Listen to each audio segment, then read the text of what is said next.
I wanted to talk to you as well about poker in general and poker players in general. Is because of the number of bracelets, is Phil Hellmuth the greatest ever, or the other conversation? Actually, maybe not the last couple of years, but certainly in the last decade, has been Phil Ivey has been talked about as the great. Who do you think who's the Michael Jordan of the poker world?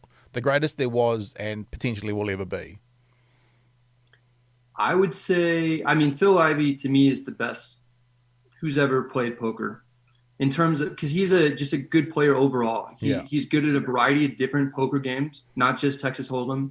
He has, I think, 10 bracelets in a pretty short period of time.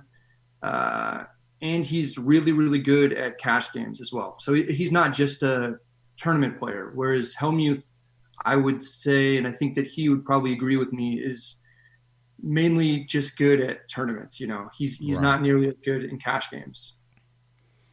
And he was. I don't think this is disrespectful to say, but he was playing poker when not many people were smaller pools and potentially easier just statistically to win a bracelet like back in the 80s and 90s, wasn't he?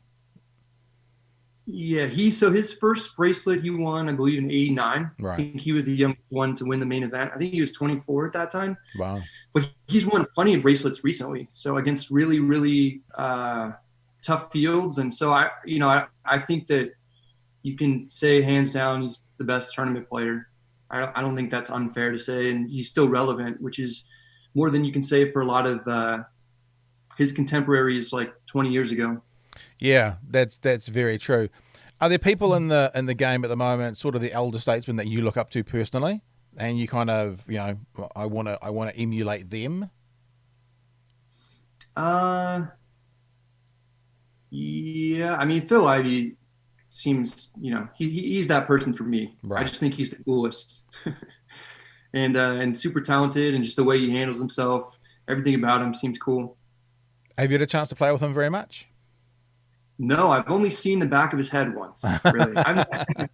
I've seen him walking around the WSOP a few more times, but I remember he played at the same table that I played at my first time playing the main event. Um, but it was like a day later. So I just Right. remember walking over to try and get a glimpse of him, and the back of his head was facing the rail.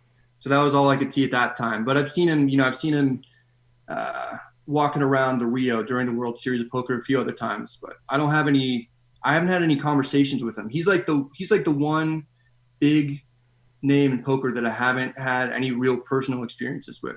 And that's just But is that just Negreanu I have, and Hellmuth, and most of those guys I have. and that's just circumstantial that you haven't managed to connect with him. There's nothing. He doesn't play fewer tournaments or anything. It's just you haven't crossed paths. Is that sort of all it is? He's a little bit better at keeping to himself. I think he's in Asia a lot, playing the really, really big games in Yeah. Macau.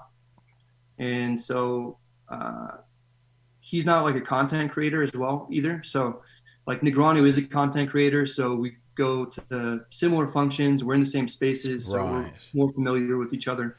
Yeah. Yeah. That's the other thing about poker players. Like when they get to a certain level, I guess it would be like playing a game of golf with Tiger Woods or whoever the number one golf player in the world is.